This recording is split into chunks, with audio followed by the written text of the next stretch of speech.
شروع میشود.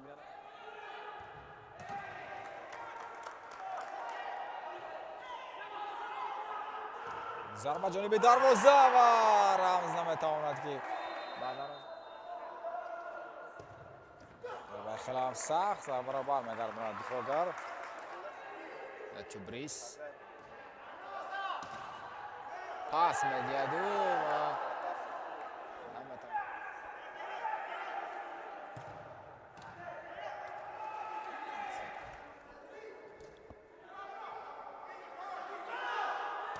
ضربه زبان توپ را میگیرد. ضربه و بسیار ضربه خوب ارسال ضربه زده می شود و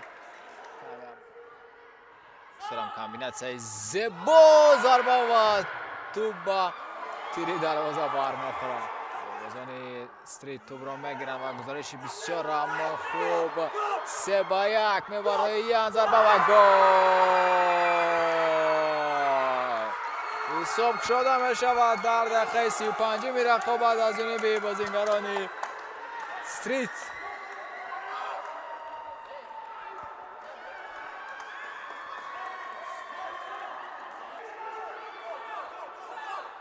گزارش بسیار اما خوب ضربه و دروازه‌بان برمیگرداند این ضربه را.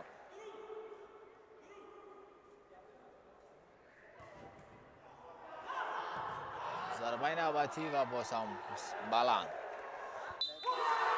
همین تربازی به انجام رساندگان گرامی با حساب 1-0 استریت پیروزی به دست می آورد و همینطور روی خود را با مرحله من بعد هموار می سازد این دسته.